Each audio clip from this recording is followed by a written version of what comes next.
Essula ya 23. Saala n'awangaala emyaka 127. Egyo gye myaka Saala gye yawangaala. Saala n'afiira mu Kiriyasuwalaba ye Kebbulooni mu nsi ya Kanani. Ibulayimu n'ajja okukungubagira Saala n'okumukaabira amaziga. Ibulayimu n'agolokoka n'ava eri omulambo gwe n'agamba abaana ba Keesi nti, nze ndi mugenyi era mutambuze gye muli. Mumpe ekifo eky'okuziikangamu okuba obutaka mu nsi yammwe.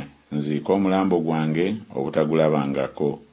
N'abaana ba Keesi ne baddamu Ibulayimu nga bamugamba nti, otuwulire mukama wange, gwe oli mukungu mukulu mu ffe. Ziika omulambo gwo mu ntaana yaffe gy'oneeroboza mu zonna.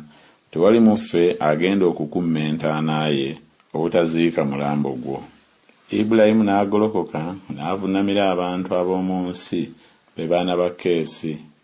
N'ayogera nabo ng'agamba nti, bwe mwagala nze okuziika omulambo gwange obutagulabangako, mumpulire, munneegayirire Efulooni omwana wa Zokali ampe empuku eya Makupeera gy'alina ekomerera mu lusuku lwe, ajinguze omuwendo gwayo omulamba wakati mu mmwe okuba obutaka okuba entaana.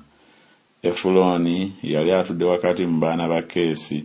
Efulooni Omukiiti n'addamu Ibulayimu, abaana ba Keesi nga bamuwulira, be bonna abayingira mu mulyango gw'ekibuga, ng'ayogera nti, nedda mukama wange, ompulire, olusuku ndukuwadde n'empuku erulimu njikuwadde, mu maaso g'abaana b'abantu bange njikuwadde, ziika omulambo gwo.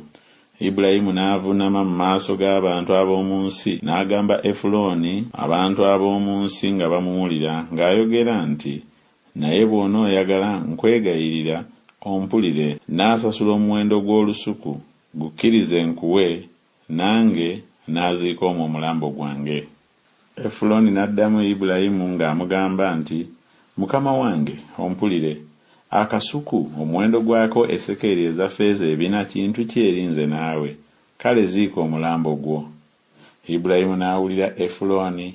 Ibulayimu n'agerera Efulooni effeeza gye yali agambye abaana ba Keesi nga bamuwulira, esekeri eza ffeeza 4 nga effeeza eya bulijjo ey'omuguzi bwe yali.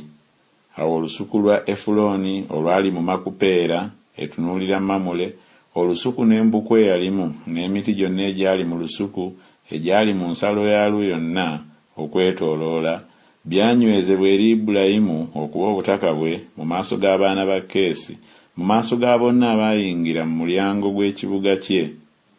Oluvannyuma lw'ebyo, Ibulayimu n'aziika Saala mukazi we mu mpuku ey'omu lusuku olwa Makupeera etunuulira Mamule ye Kebbulooni mu nsi y'e Kanani.